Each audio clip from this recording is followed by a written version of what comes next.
welcome to ABA Inside Track, the podcast that's like reading in your car, but safer.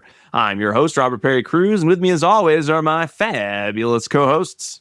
Oh, hey, Robert Perry Cruz. It's Jackie McDonald. Fancy meeting you here. Hello, and it's me, Diana Perry Cruz. When did you show up? I've been here the whole time. Oh, my goodness. So much fun. You know what, guys? As much as I love podcasting and about behavior analysis and behavior analytic research, picking topics, discussing them at length and relevant research articles, I think I just love being with people and engaging in social interactions, whether it's physical or vocal. Those are just my faves. I'd do anything for those. What do you say? You definitely would. Out of all of us, you're number one. Really? I'm number two. You're number one. You love talking to people. I just love talking. I just love talking. That's true. I don't even want to respond. Just sit there. People not included, right? We actually have 3 people sitting here today listening to you. It's not just us. What? Oh, great. It's my favorite episode where I just talk and everyone has to listen.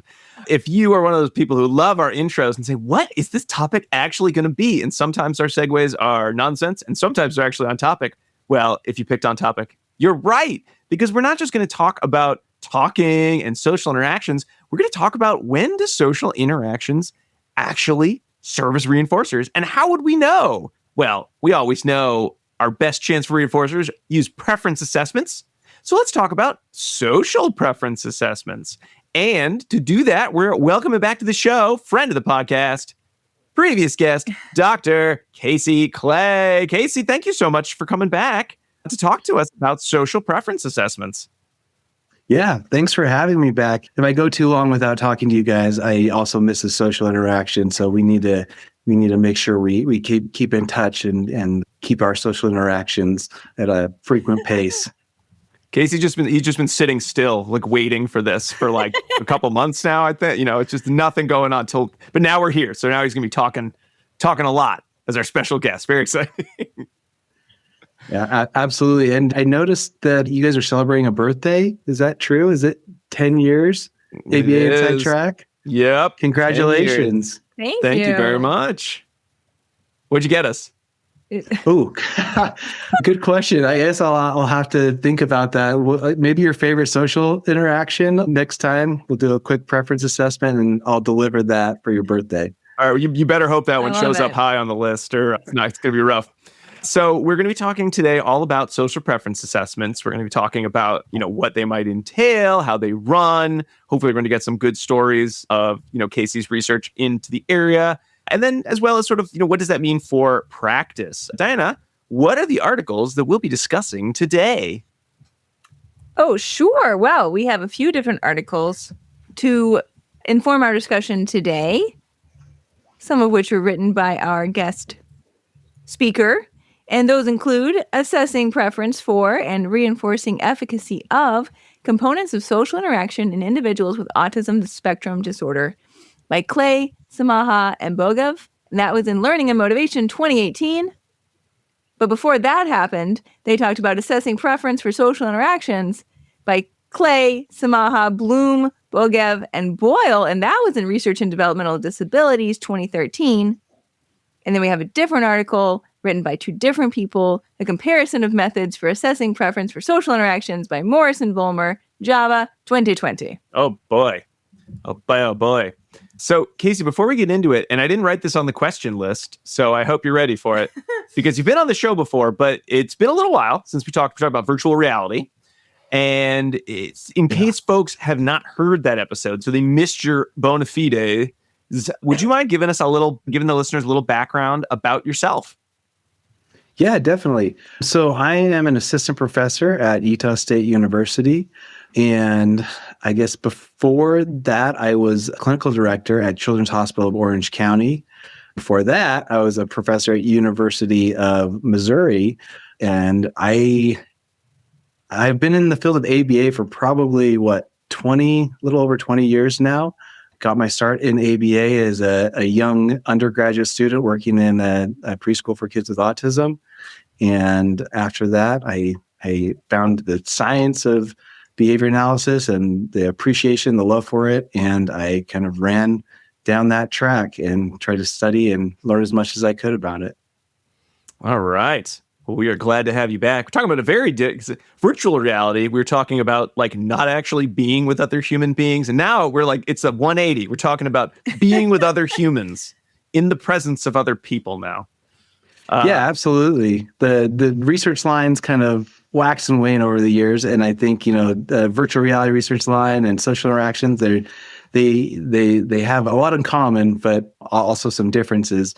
But I'm glad for this kind of preference assessment and social interaction research line to talk to you guys about today. So I guess the kind of the first, let's kick off with, we have a pretty robust technology of preference assessment for identifying, likely reinforcers in sort of the edible and tangible areas of the world. And when it comes down to it, why bother with social preference assessment, right? We all know that if you give people food and iPad, they're going to do everything we could ever ask for. So who cares if they'll, get their work done or clean up their room for, tickles or head scratches or whatever, right? Right? This is a pointless episode is what I'm saying, isn't it? Yeah, no, I think, if it's only for, the high sugary treats, or we're only using those, or high calorie foods that aren't as healthy, we kind of pigeonhole ourselves in terms of what reinforcers we have to use. And so I think social interactions is something, sort of out of the ordinary, most people don't think about. But I think, they're cheap, they're free, to a large degree. And, so using those instead of maybe unhealthy snacks or even other reinforcers that can't be delivered, going to a movie or something like that. That's why I think we need to use them more frequently and, have research that helps us understand, what preferences and using the highest preferred reinforcer. Mm-hmm. Not to mention, they may have a higher likelihood of generalization to the natural environment setting too. That is definitely a good one for sure. My natural environment highest preferred social interaction is probably a big hug from Jackie Mack. Your listeners may not know, but Dr. Jackie McDonald gives the best hugs. And so just to my work husband, just to you, kids, just to you. There's a magnitude of hug that Jackie does that is... They've been described as spine crushing. Yes, it has been. Yep. Yes. So she also does a good high five too. If you don't prefer the hugs. Yeah. And she makes sure to say them. She delivers it and she says it verbally, just like in your research. She says, hi, hi. Got to get all the components of that social interaction in there, right? Yeah, make it as rich as possible. So, Casey, when we talk about social interaction, I did sort of, I do think back to kind of my early days when I was the equivalent of like an RBT, but that didn't exist exactly at the time. And sort of this concern of like, oh, well, especially when working with the, autistic clients, this sense of like, they don't really love, social interactions kind of, it's aversive. They don't like it. They're not going to do, they wouldn't work for, why would anyone work for it? It's too hard. It's too loud. It's just non-preferred altogether. When you were sort of preparing your initial studies, is that sort of a background that you had too? Just sort of that like, oh, autistic kids don't like social interaction, so that's why we just use iPad all the time. I mean, is there anything to that as a concern when we sort of talk about social interaction? We talk about food, we talk about iPad, we talk about going to the movies. It's like, well, there's a lot of cons to all of those. Whereas social interaction, we usually think of as, well, that's a good thing, but maybe it doesn't work. But are there actually other concerns we should be thinking about with social interactions as a reinforcer? I think I actually had the opposite impression. I loved finding social interactions that the kids that I worked with loved and engaged with. And, so for me, it was always kind of confusing why folks would say, oh, people with autism don't enjoy social interactions, or it's not that. Because, while there might be kind of those proclivities, it's a little bit sweeping across the board to say never use social interactions or they're aversive, because I found them to be really effective. And the more social and engaged I was, kind of the more learning might happen, the more reinforcers were in the environment. So yeah, I think, it's obviously tied to the diagnosis of autism, and one of the key parts to that being deficits in social communication. But really, that doesn't mean we should eliminate all social interactions from Right. these kiddos' lives. So I think I found the opposite. And I said, well, why don't we do some more research on this and really dive into this and explore how reinforcing these are, and can we use these in place of other things? And just as you pointed out, social interaction is a huge, ginormous category, right? Like some people like fruits, some people like vegetables, some people like peanut M&Ms, just saying. Those are not social Right? interactions. I know, but okay. in parallel, people can like different types of social interaction, and it might be more, maybe some people like physical, maybe some people like inside jokes, right? And those can be, two very distinct types of stimuli that are provided. So you got to find the right match for the person. Like, I know some kids who do not like over the top types of social interaction where you're like, Right. wow, great job, right? Like, that's so fake. And I think I would not respond well to that personally. So I'm always very sensitive when I hear that I think that might actually be aversive, but that doesn't mean that there aren't other ways of interacting socially they're going to be the right match for that person that they would find highly reinforcing. You just got to figure out what those are. Exactly. Right. And the best way to do that is through preference assessments, and I think that's what, these early studies I kind of did on social interactions to make sure that that we empirically kind of demonstrate that. And in a way, for individuals that, can't tell us maybe their preferences, just say, hey, I don't like that. Let's set up a preference assessment where they choose and they tell us what their choice is, if they like this social interaction or not. Yeah. So Casey, kind of going into that decision to research this area of the social preference assessment, I'm always surprised when preference assessment research comes out, because it feels like one of those topics that it's fun. The participants are going to love it. There's still so many good questions and like really like, more and more like fine grained analyses you can do with them. But then when you sort of look at the social preference assessment literature, I think we've got like the SMABI 2007 article, and then occasionally, maybe some interactions are in an article. But the point of the article is more to say, like, can we use an iPad or can we use video for preferences? It's almost like an afterthought that social preference assessment is a part of it. Was there something about it that, like, when you said, hey, I'm researching this, people are like, oh, don't do social preference assessment. It's dangerous, or it's going to be hard to identify. Like, is there a reason we don't see more with it, or is it just it's so clear cut that people just don't want to explore it the same way? Yeah, that's a good question. It's a little bit more like you can't put it on a tabletop, right, and assess it. Right. So it's a little bit more abstract in that sense. And then also kind of, how well people deliver social interactions or highly reinforcing types of social interactions, that varies based on, a therapist's repertoire too. So, so I think that's probably, people don't think about it as, oh, I can put this on a table and do an assessment, a preference assessment with it. And how would we actually conduct a preference assessment? Would that take too much time? Is it worth it? Those type of things. But, I think that I found it really valuable, especially for, folks I was working with disabilities that couldn't tell me, like, hey, maybe I don't like that. Stop giving me high fives, or like those high fives are too strong. Like, that hurts. Don't do that. Right. And so, I think that people don't think about some of the considerations related to social interactions serving as reinforcers. So once you decided this is the area of research, you had to develop the study. I like your method. I probably would have been like, let's do it like the dating game, like an MSWO dating game where you get all your, your social preference in a line. You're like, bachelor number one, if we were going to have a social activity, what would it be? And then they'd do a song and dance or something. I don't know. I will never be the same in thinking about the dating game after watching that movie on Netflix where one of them was a serial killer. Ooh. Oh, Yeah? What was that? yeah. I'll find out and tell you. Serial killer dating game. Okay. But you did not design it like the dating game. You didn't get the old set out or anything like that. Would you mind kind of walking the listeners through that initial study, sort of the development of it, things that worked, things that maybe didn't work in the initial, sort of procedural write-ups that you had to edit?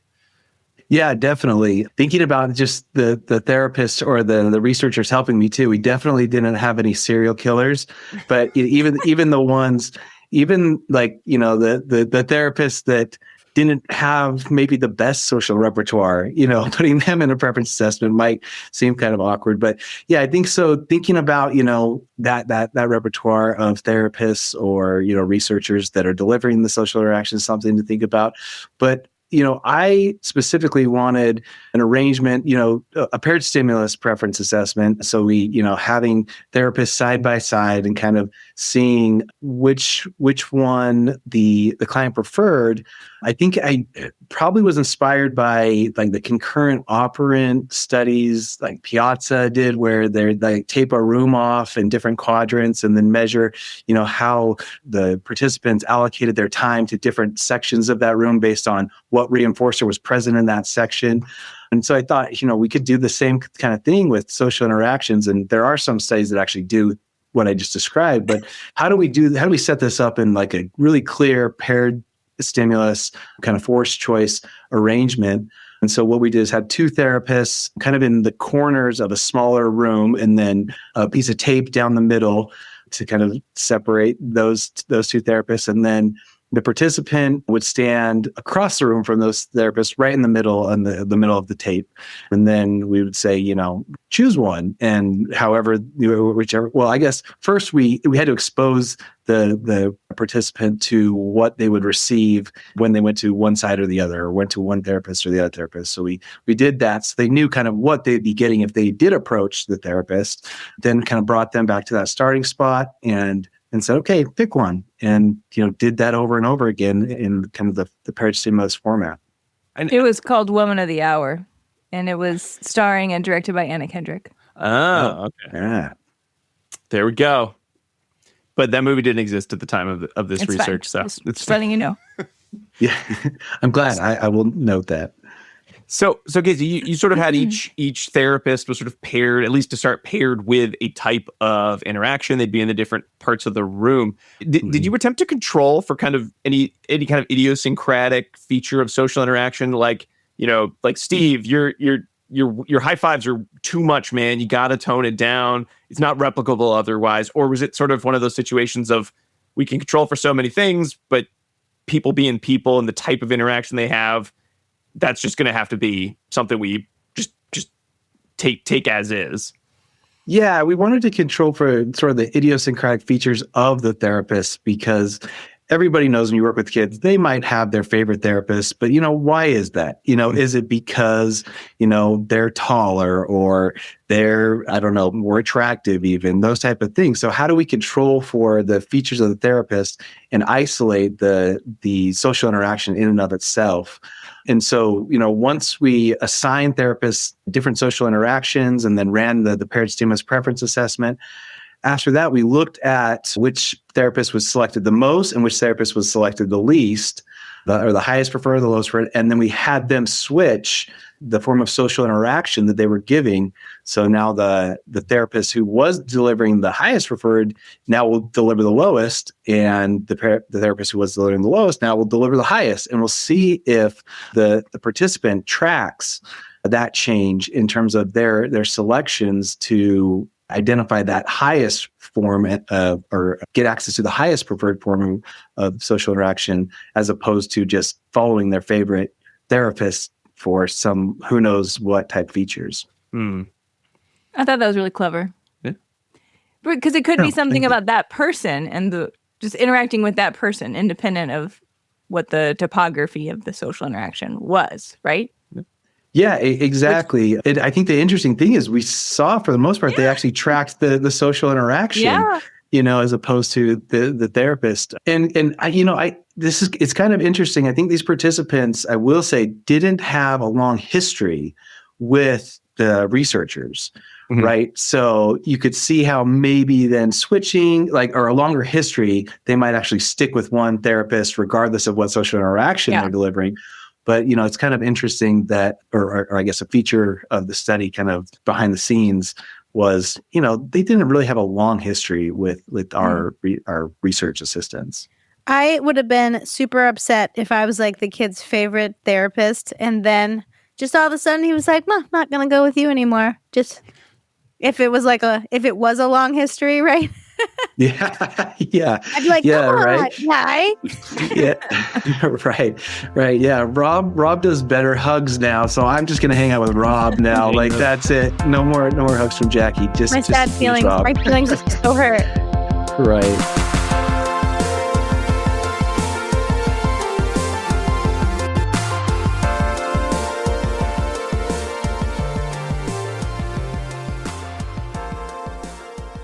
Hi. Do you want to be a BCBA, also known as a board certified behavior analyst? Sure, we all do. Now you can come to Regis College in Weston, Massachusetts to get your graduate degree, just minutes outside of Boston. Choose from any one of these courses. Masters of Science in Applied Behavior Analysis. Masters of Science in Special Education, dual degree in Special Ed and ABA. Or be eligible for your postmaster certificate. You can complete your degree and be ready to sit for the exam in 2 years. And our 2022 graduates had a 92% pass rate on the BACB exam. Come enjoy approved fieldwork placements, ethics mini handbooks, PhD levels professors, small class sizes, and a service trip to Iceland if interested. And don't forget, our program is accredited by the Association of Behavior Analysis International, or ABAI, as a Tier 1 master's degree program. Don't delay. Supplies are limited. Learn more at regiscollege.edu. Again, that's www.regiscollege.edu. regiscollege.edu. One more time, www.regiscollege.edu. See you there. Bye.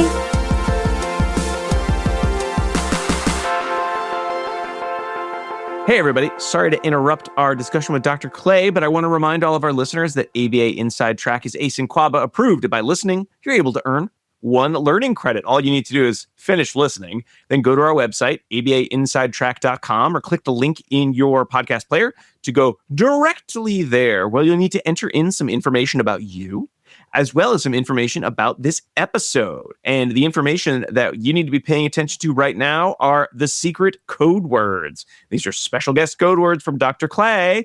The first one is penny.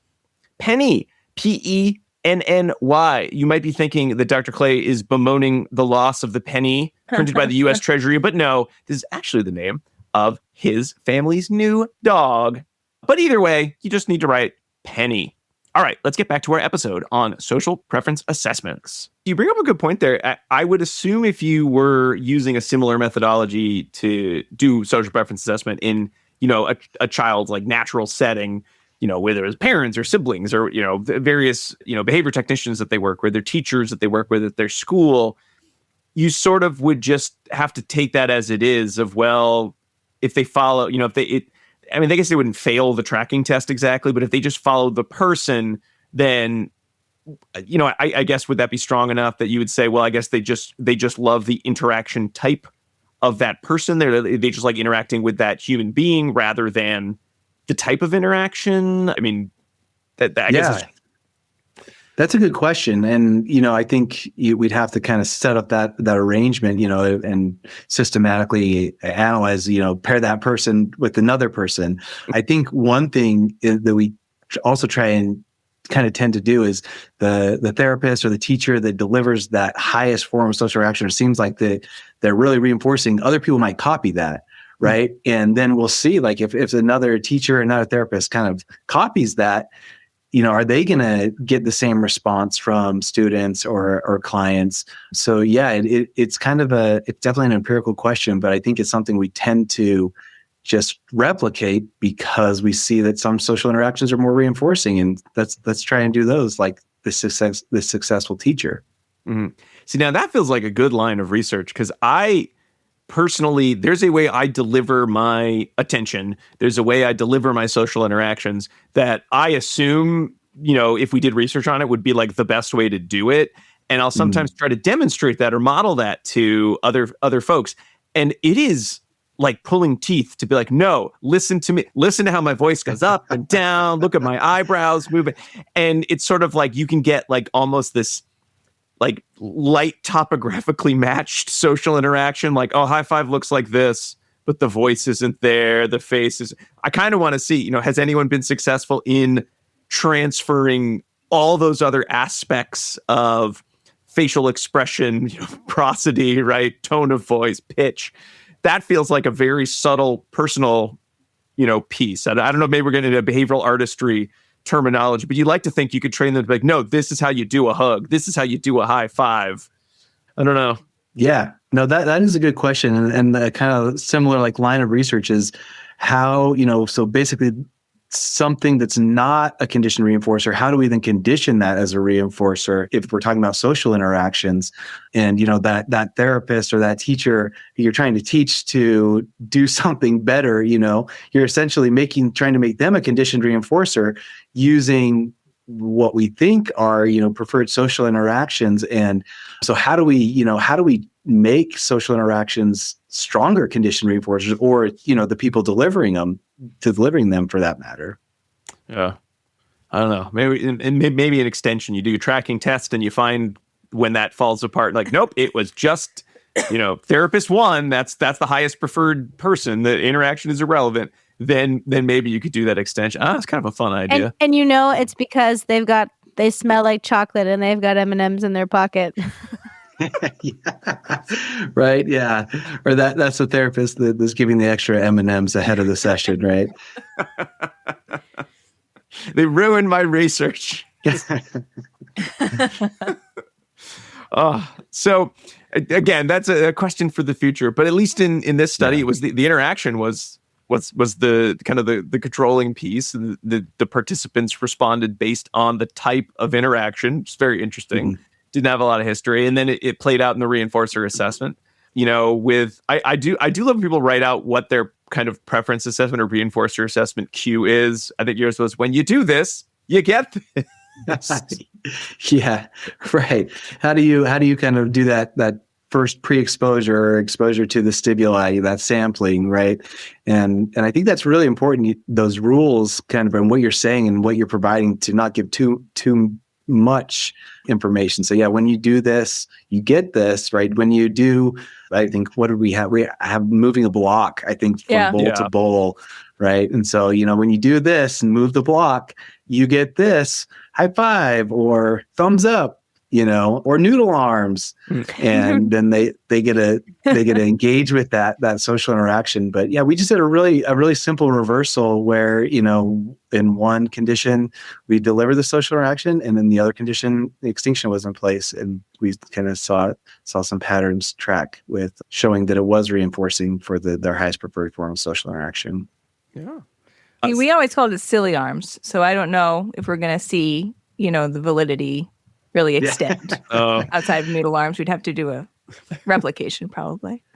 Yeah, right. That's the component, another component of the social interaction, the talking part of it. But really, like, what you say while you're doing the interaction, right, could determine if they still like that interaction. Mm-hmm. If Jackie gave me a big hug and was like, "I love you," in a creepy voice, right? That would be kind of creepy. I'm pretty sure I've done that before, actually. So that is Jackie's hug. Wait a minute. So again, yeah, kind of nice solid article, good procedure. But you do mention the limitation, which I think listeners or folks have tried to do this type of assessment know.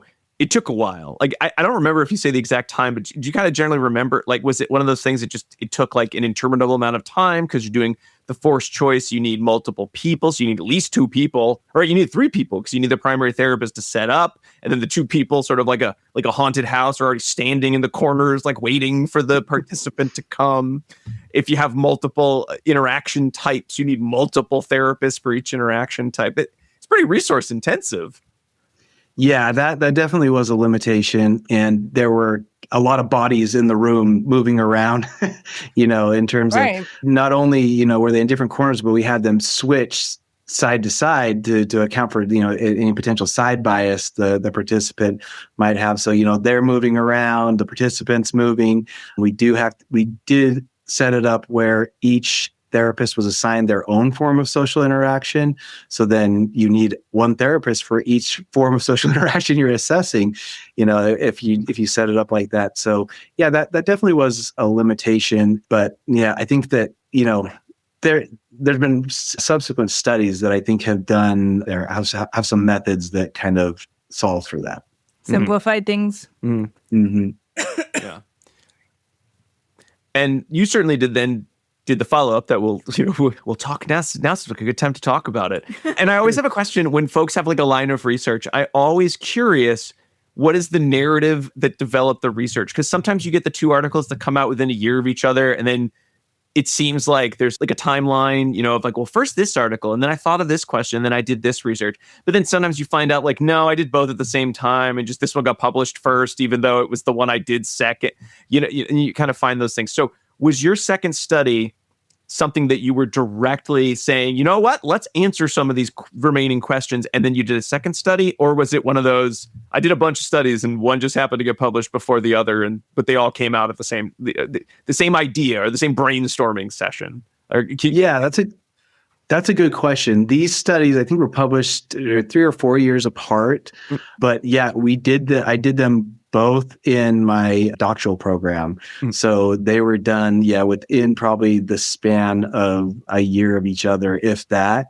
And yeah, I guess kind of a look behind the scenes too, when we were doing the first study, trying to make sure the therapists were consistently delivering the same social interaction, and there weren't, a lot of variations in that, was pretty tricky.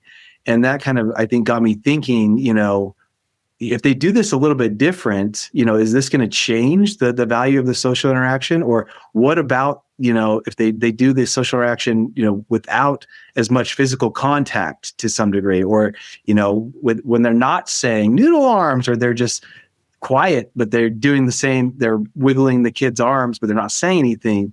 That sounds terrifying. Kind of got me thinking. Just coming up and shaking my arms without saying what you're doing. Right. So, you sort of moved into the kind of the stimulus classes of preferences, which I love. I love the idea of like the original Chakotay study, and let's lump edibles into salty and vegetable and gummy and then chocolate, right? I just love the idea of thinking about that for the social interaction piece. And then you took kind of that step further of looking at the physicality of the interaction, the vocalizations. You did the brave thing and said, does social interaction compete with edibles? Which you probably knew the answer was going to be no, but you never know. Yep. Right. And then sort of looking at how they all went together. It's great. Right. And then, but just because something doesn't compete in that like direct sense, right? Like you very often see displacement of other items by edible reinforcers. It doesn't mean that those other items can't function as reinforcers. That's true. It's always worth our time, even if you discover that displacement, then to evaluate, do these other items still, are they putative reinforcers, right? Do they actually function as reinforcers? Because very often they do. It's worth it, especially if you don't want to use a lot of edible reinforcement. Yeah, exactly. And, for the two participants in that study where we kind of broke down the components of a social interaction and pitted that against edibles, going into that thinking, okay, they'll definitely select the edibles more, but how much more, maybe, and for which participants will do that. I think we hear folks might say, this person's really motivated by food, or this barely edible motivated. Well, we don't know that necessarily until we compare that to other types of reinforcers, and then also variations of those reinforcers, so that we can really nail down what it is they like about the social interaction. So could you describe that? Because just on its face, thinking about how complicated the social interaction preference assessment, like the physicality of the setup, having the different split room, the different clinicians in different areas, as well as the edible piece that you're now adding in, because you sort of did, the same assessment again. Is it fun when you get to cite yourself as like, the procedure was much like in the last article I did? Like, was that fun to write in? Yes. I don't know. I could just ask you that. But I always love when it's like, oh, see the other article I did that was also good, as the procedure. So we had to identify, we had to identify what the highest preferred form of social interaction was to pit that in a concurrent operance against edible and other types of social or other components of interaction. So we started with a paired stimulus arrangement for social interactions, found out which one was the highest preferred, and then took that social interaction, I believe we were sitting around like a big table, and there were different colored cards that the participant could reach out and touch and then get whatever was behind door number 1, right? Mhm. And so, one of those, that arrangement, like concurrent operance arrangement, allowed for us to, have a therapist sitting behind one card and deliver some type of social interaction or some component, a therapist sitting behind another, and then one that, they just get the delivery of the edible there. And we should have used a control. Do we use a control? I can't remember. Yeah, there was a control. I can't remember if it was they in got every nothing. case, but there were definitely controls in there. Yeah. Good. So you had your categories, and you had not physical versus. Well, I guess they were versus, but you had your physical interaction, which was kind of the same as in the original 2013 study, and then the vocal interaction. And you sort of mentioned it was just like the same as the previous procedure, but there was a uniform delivery. Was it literally just do the noodle arms but don't say anything, or do the noodle arms but say noodle arms in the most boring, kind of monotone? Was that sort of how you tried to distinguish the physicality of the interaction versus the vocalization quality of the interaction? Yeah, try to keep them consistent. So we had the same therapist delivering that in that concurrent operance arrangement. But we also, kind of what were they saying? We did preferences, and I think one of the participants liked when we kind of joked about the medicine being pink, or you take the pink medicine or something like that part of a social interaction. And so having the same therapist deliver that to try and control for any variations across whether it was a physical delivery or delivery of the vocal component was something we definitely did. But I don't think we split it exactly. Like if you were going to do noodle arms, you did the quiet noodle arms, and then one was the vocal noodle arms. Okay. Yeah, so that's a follow-up study, Rob. I like that idea. It seems very hard to sort of capture them, and then also almost like if you get too in the weeds with it, like, is that really a question that anyone needs to answer? Because social interactions, and it's probably going to be idiosyncratic. Yeah, I mean, what's going to be learned from it? I mean, I don't know. Always idiosyncratic. Simple right? thesis, I guess. Preference, that's not going to be simple, man. Everyone, you always think it's going to be simple. It's never simple. It will be. I'm not going to do it. I'll assume it will be simple forever, and prove me wrong. Prove me wrong, audience. I do think there is an interesting question in there about if you have a staff who doesn't, like you're saying, Rob, like if you're trying to model like this like really fun approach and you have a staff or a teacher that seems just not their wheelhouse and that's really hard for them. Wet blanket. Yeah, people have different strengths. So if that, what do you do there, right? Does that have an impact on the delivery if you have a student who really likes social interaction, or maybe it's lower on their list? Does that factor into where you place that teacher, or is this something that you can teach? That would be great, actually, if we had enough space and staff and resources to be like, this stuff has a little less, so we'll put them with the kids that don't like the loud teachers. Mm-hmm. I just love that idea. Yeah, and or maybe maybe some kids really want just like a very calming presence. I worked with a child Tell me I did a good job. I want to hear it. What does it sound like when you tell me great work? Right. I worked with a child who did not appreciate my high energy and hadn't had challenging behavior for many years. I don't know if you remember this, Casey. I think we were working together. And as soon as I started working with him, his aggression skyrocketed and his BCBA was like, I don't know what happened. And she did a scatter plot. And turns out it was only happening when I was working with him. So they did have to train me to be monotone. So when I would deliver any sort of instruction, I had to be like, good work. Yes. Right. And any time that I like raised my, it took a long time too to be able to change that, because every time he was like, no, Jackie, loud, no, Jackie. So. Yeah, people like. Yeah, I think as BCBAs or supervisors, we do try to like pair certain types of teachers or staff with certain types of kids for the most part. Obviously, we don't have the infinite resources there, but yeah, if one staff is how they're interacting with the kiddo is not working out, we want to figure out what that is. I love that the BCBA did a scatter plot and identified you as Me. the problem. It was me. That was the problem. Yeah. Wow. The social interaction, though, was the problem because you changed it. Yeah. You changed the social interaction you were giving, and then maybe it ended up working better with that kiddo. Oh yeah, absolutely. Then he stopped hitting me in the face. So when I was cool There you and go. calm and collected, there was no more aggression. There you go.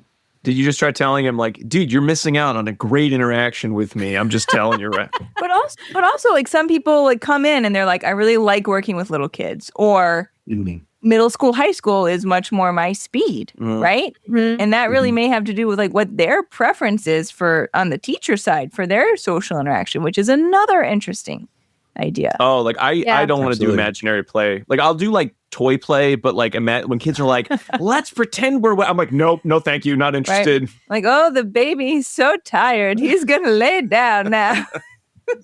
My guy's sleeping.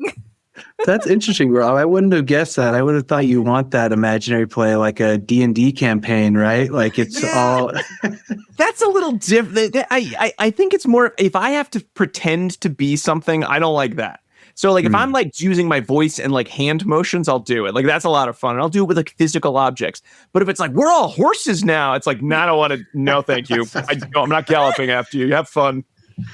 I'll be an elf, but I will not be a horse. Exactly. I like to say it's like, well, how else am I going to teach them that I'm not fun all the time? Sometimes they want to be with their peers who are more interested. It's all a plan. I actually think that makes a lot of sense. Yeah, it does make a lot of sense. It's not me. I'm doing the right thing. Just like I said last night, I think that Bluey's parents may be contributing too much to the play. Yes, they're always in their play. Like, how do they even have jobs? Yes, right. They're I always want playing. Bandit's job for sure. Right? Yeah. Do you know what their jobs are, Casey? And then we can get back on track. What are they? Airline? I'm going to tell you. Okay. The dad is an archaeologist. Bandit is an archaeologist. And Chili works for airline safety. Airline safety. Or she's a bomb-sniffing dog. Oh. My gosh, I love that. And he digs up bones. Oh, wow. That makes sense now. I mean, they got to be doing something they're good at to afford the house they're in, right? In that, area. Pretty fancy. Yeah, bomb sniffing dog and digging up bones. That makes a lot of sense. I love as an adult, that is what we think about. Like, oh, how do they afford a house in that area? Where the kids are like, that wasn't done. It's a very nice house. Right? I'm glad they didn't sell it. in Melbourne? You know, it's I don't expensive. know. It's a lot. Super expensive. It's a lot. Yeah. What I actually wanted to ask about, I don't think we've talked about yet, is like the presentation of the stimuli when you weren't doing the actual like split room assessment, because that's always the challenge is how am I going to show all these varied social options, right? And how did you guys decide what you were going to do for that, and how did you present them? Yeah, it was at the start of every pairing. So we would just say, like, if you go to this therapist or you go to this side, you get this, and so they didn't actually get to sample all of the social interactions at a time. It was just as the pairs came up. So yeah, I think that might be a little bit different than if you were to use edibles, or you kind of just let them sample everything so they know that Cheeto is a Cheeto and tastes like a Cheeto, right? And so yeah, we just did the kind of pre-exposures before with every paired stimulus as they came out. Mm-hmm. And then did you consider using pictures? We did not consider using pictures. That's something that I think came later. Another study we're going to talk about the Morris and Vollmer study. They used the pictures to represent the different social stimuli they were presenting. Or I think actually they used arbitrary pictures and then kind of paired those arbitrary pictures with a specific social stimulus, and then allowed the participants or the kids to choose from among the pictures there. I think for our participants, there was the concern that they wouldn't have that picture to object repertoire. Mm-hmm. Right. Which is something, when you're doing this, you definitely have to assess, or when you're doing to have a picture preference assessment or a video preference assessment, do they have that picture to object repertoire? matching repertoire. Yeah, so it's good to hear that there are varied options that you could use. So if you feel confident in your client's picture-to-object repertoire, then you could maybe use pictures. I've also heard of using videos too, like little sample videos, and having those be presented for the preference assessment. But if you are not confident, then you could do a real-life pairing and have the actual like concurrently available options, which is very cool, as long as you have the people available to do something like that. Yeah, I think that there was a consideration specifically kind of, again, behind the scenes look. One of the participants was mostly blind. And so then, we had to figure out how to represent the stimuli so that they could approach the stimulus and track that. And so if you're using like little pictures or videos for someone that might be blind or mostly blind, then that creates some issues there. Certainly. Yeah. So kind of moving a little bit into the Morris and Vollmer article, not too dissimilar to your research in terms of just looking at different preference assessment modalities and procedures, looking at social interactions. But one thing I would like to talk about, because we started talking about it a little bit, was they added a pre-assessment where they were looking at a number of skills that they thought might correlate with the type of preference assessment used. Like they had one that they used, the SIPA, which was kind of like it seemed very much like a picture MSWO, but with sort of like more arbitrary pictures being used kind of consistently. They used MSWO with photos. And then they actually did a paired stimulus assessment with vocalizations. Like, tell me which one you want of this or that. That one, certainly the participants had to have, vocal verbal repertoire. But some of the other assessments, they were looking at things like, basic conditional discrimination skills, like matching objects to pictures, matching identical pictures, tacting pictures, listener responses around the pictures of the different activities. When you sort of think about those, and they kind of saw some patterns to which assessments seem to therefore have the more kind of valid results for each of the types of participants. But that wasn't something you were too concerned about, or at least wasn't, what you were looking at in your research. But kind of extensions from that, like, have you found that there tend to be prerequisite skills that you're thinking about looking at when you're deciding which of the preference assessment types you're going to use? Yeah, definitely. The ability, or I guess the repertoire to scan an array it becomes really important. If you're, presenting an MSWO, I think even like reaching out and grabbing something or touching something, could be pointing to something. Those type of repertoires are really critical. As you mentioned, the vocal verbal repertoire, if you're just why don't you just tell me what you like, right? Type of thing. I think that considering those repertoires are really critical, along with that picture to object matching. But yeah, I think I'm trying to think what if I have different experiences with different participants or different kiddos. I think, what we know about in terms of preference assessment literature, some preference assessments present more reliable findings.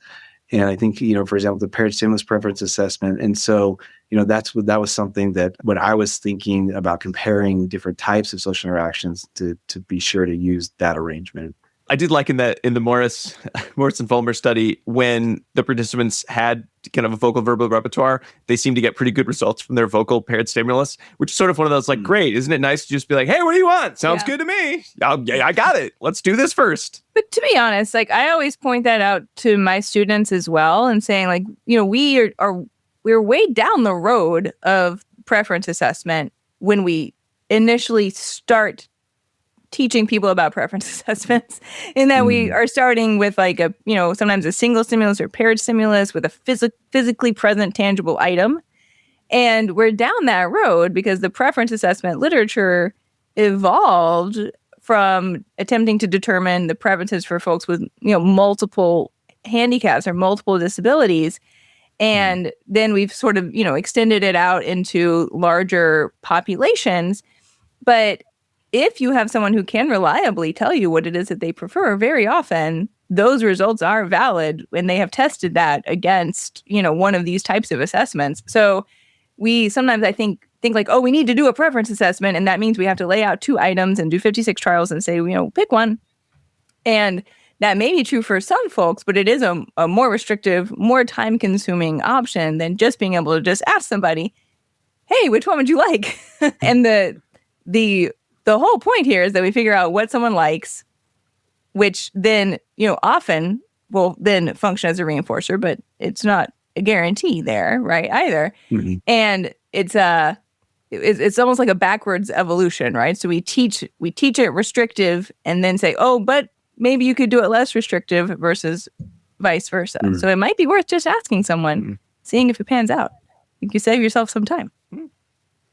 Yeah, exactly. And kind of thinking about, the repertoires too, if folks are ambulatory and how well they can, walk to different areas or access different things, that's something, to consider as well in terms of presenting an array, where you present the array. And yeah, like you said, we train very specifically, here's how you run a paired stimulus preference system, here's how you run an MSWO. But yeah, we kind of have to get creative to account for different abilities and repertoires. Yeah. And types of stimuli, which is what's so cool about the way that you arranged this. I'm all about finding like unusual stimuli that someone likes and or that could function as a reinforcer for them, particularly ones that have, sort of larger, I don't know what word I'm trying to use, more versatility, I think is what I'm trying to say, versus just, straight edibles or a toy that's going to be loud and hard to use in the classroom, right? So particularly the more subtle forms of social interaction or social reinforcers could have a greater level of generality, right? They're going to be a little easier to transport. They're perhaps, sort of more acceptable to use in a classroom setting. It's not so distracting for other kids, right? So they could have great utility, and I like them for all of those reasons, as well as a little bit easier, I think, to fade as well. Yeah, that reminds me, I actually did a study, kind of a file drawer study that hasn't been published, where we included a therapy animal into like an MSWO array, right? And I love it. Yeah, so we had a therapy dog. Well, you guys met Rhett, actually. Oh yeah, I You love guys know him. He's Rhett. one of my favorite dogs. in the world. Yeah. So Rhett was part of our therapy animal preference assessment, or our preference assessment involving a therapy animal. And yeah, we brought him in as a stimulus, but then we also had a video, right? And said tried to assess whether a video representing the therapy animal, if the participants would select that, and they preferred, access to that therapy animal. That's cool. I'm sad that it's a file drawer study. I don't know. Me too. Yeah, I'm just as equally sad. Yeah, but we could replicate it though. So if you guys had no any therapy dogs, Mine is part step 1. What's step 1? He just has canine good citizen. My dog. Oh. We've got some years, Casey, but He hasn't passed the written exam Not yet. quite ready. it's not quite written. He's not licensed. That's a really cool idea for a study. It is. Yeah, Jackie's wheels are turning, I can tell. They are.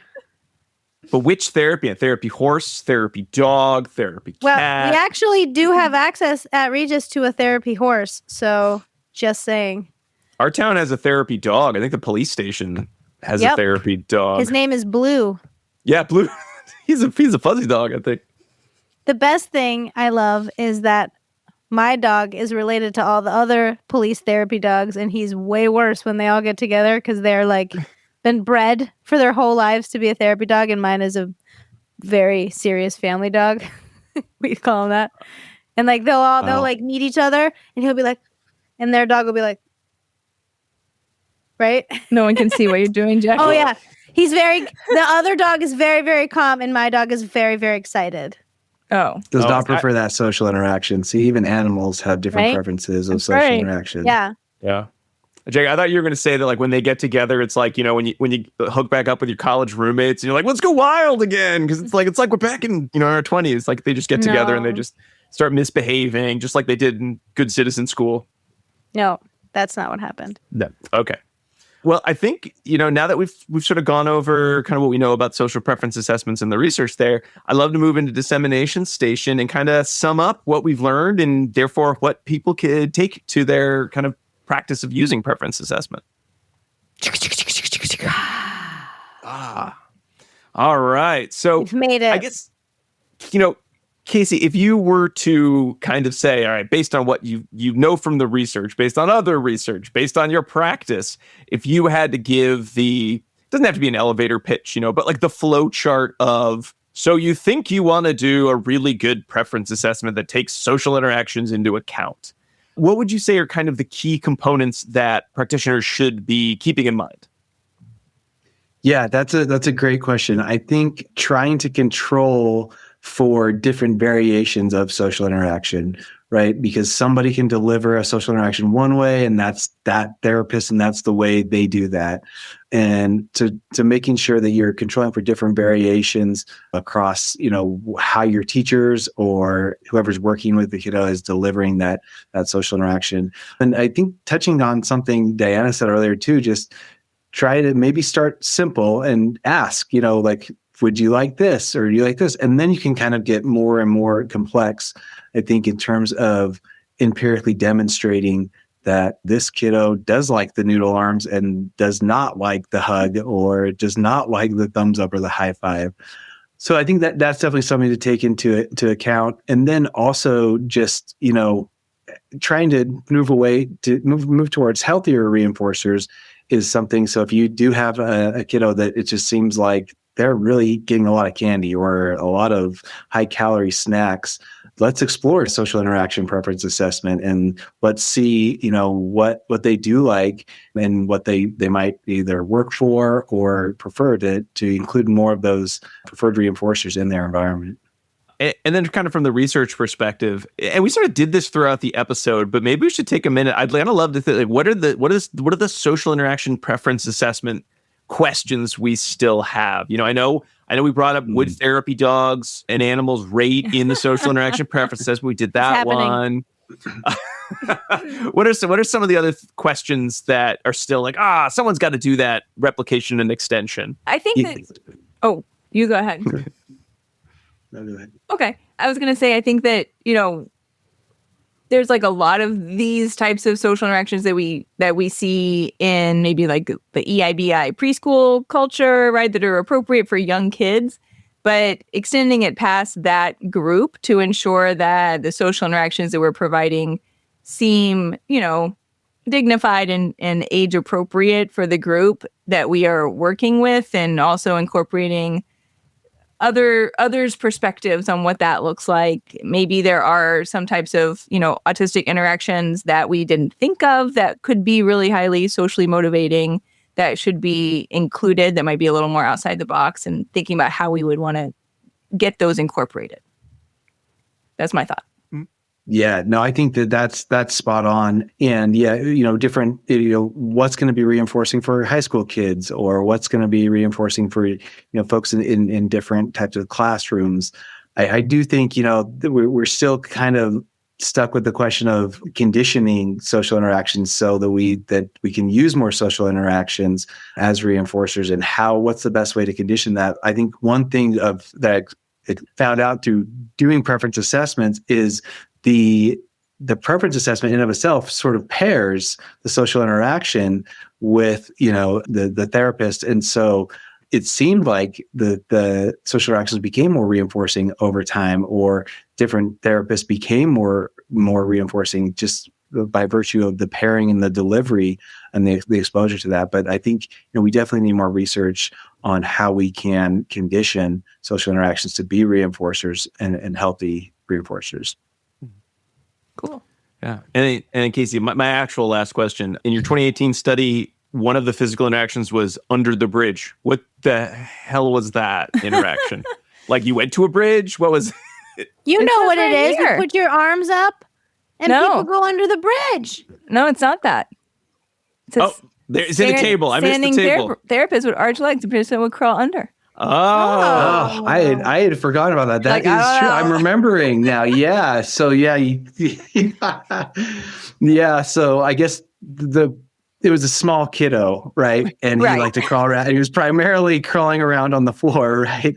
And so, yeah, the therapist would kind of like make an arch with their legs and he'd like crawl around them. Yeah, not something you'd try with a bigger high school kid or, trying to play Jump over them. leapfrog over someone. But yeah, under the bridge, yeah, that was a fun game. Or an interaction. I remember. Well, now I know everything I need to know about social interaction preference assessments. That was the last piece. It's all solved. Dr. Casey Clay, thank you so much for coming back on the show.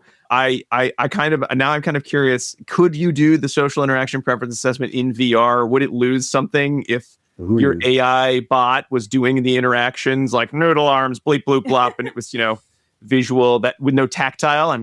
Maybe that's an idea for the future as technology gets better. Probably not as good. Yeah, that's a great question. And I think that kind of goes along the lines of, can we use like videos to take the place of social interactions? But yeah, for VR. No, I would be highly disappointed if someone's like, look, this is not even a person, it's an AI. I'd be like, no, where's my warmth? That's what I would be looking for. That's a good, that's a good point. There's Although some people have AI or virtual companions, so delivering the social interactions there. Everyone loves them. They love them so much they kind of allow them to suck them into these weird AI cycles. Is kind of the New York Times story they keep putting out every couple of months. Yikes. It's really an empirical question. I think we should create the preference assessment and do it. Just when you thought preference assessment research was done, they pull you back in, I guess. But Casey, if folks want to reach out and sort of ask you a little bit more about this line of research, your work in VR, is there a good way that they can get in touch with you? Yeah, definitely via email. My email is just casey.clay@usu.edu. Feel free to reach out. Also, if you're interested, I'm on Instagram with Dr. Casey Clay. We also have a lab Instagram. It's XR Lab ABA. And so, any of those ways to reach out and connect are welcome. And I'm sure, my graduate students would also be happy to chat about ideas and any interests that folks have. One more time, we want to say a big thank you to Dr. Casey Clay for coming back on the show. It's always a treat to have on our guests that we haven't seen in a little bit of time. So we're very excited that we could bring him back on for this episode. And before we wrap up, let's go to the last section of the show, pairings. Oh, hooray. Da, da, da, da. It's time for pairings. Pairings is the part of the show where I tell you about other episodes you might want to check out if you enjoyed this one. We have talked about social reinforcers in a couple different capacities previously. You could go back and check out episode 2. That's right, 2. Conditioned reinforcers in the social setting. All the way back. Can you imagine, Rob? Episode 2. No, 2. I don't think that episode exists. 2. Episode 47, Social Reinforcer Assessments. Episode 238, Moving Away from Edible Reinforcement. Episode 245, Rapport Building. And episode 310, Pictorial and Video-Based Preference Assessments. All of those talk about preference assessments and or social reinforcers in some capacity. And then if you enjoyed hearing Dr. Casey Clay talk in this episode, you could also check out his preceding episode, which was number 93, where he talked about virtual reality training. We were also joined that episode by Dr. Berglund Sven Bjornsdotter. As part of pairings, I also like to recommend a snack to enjoy that you could have while you listen maybe to the other episodes. And so for this one, I wanted to pick a snack that I feel like is like a social snack. So in our family, my kids love to make popcorn on the stovetop.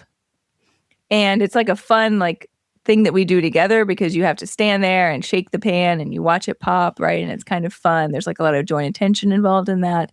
And then afterwards, everyone also really enjoys throwing the popcorn to one another and trying to catch it in their mouths.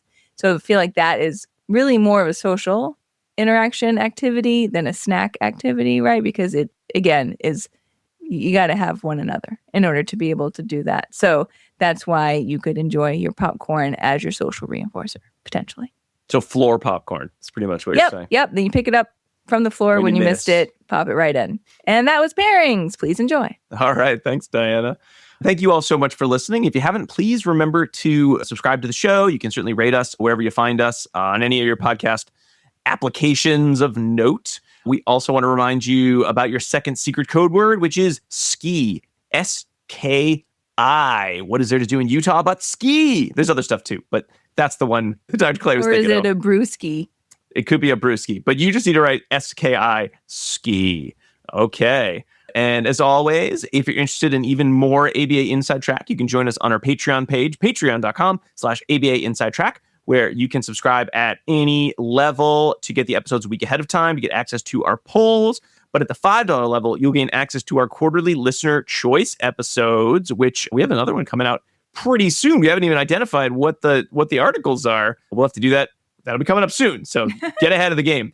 As well as at the $10 level, where you get access to all of our full-length 2-hour book clubs. We just, I think at the time this is coming out, we should have just released The Anxious Generation by Jonathan Haidt. So if you want to hear our thoughts on that book, then you can subscribe right now at patreon.com/ABA Inside Track. And don't forget, this June, we'll be putting out our new poll. So if you're not a patron by this June, then you're just going to have to listen to whatever books everyone else wants to talk about. And you can't say boo about it because you didn't get to vote. Sorry. That's just, I don't make the rules.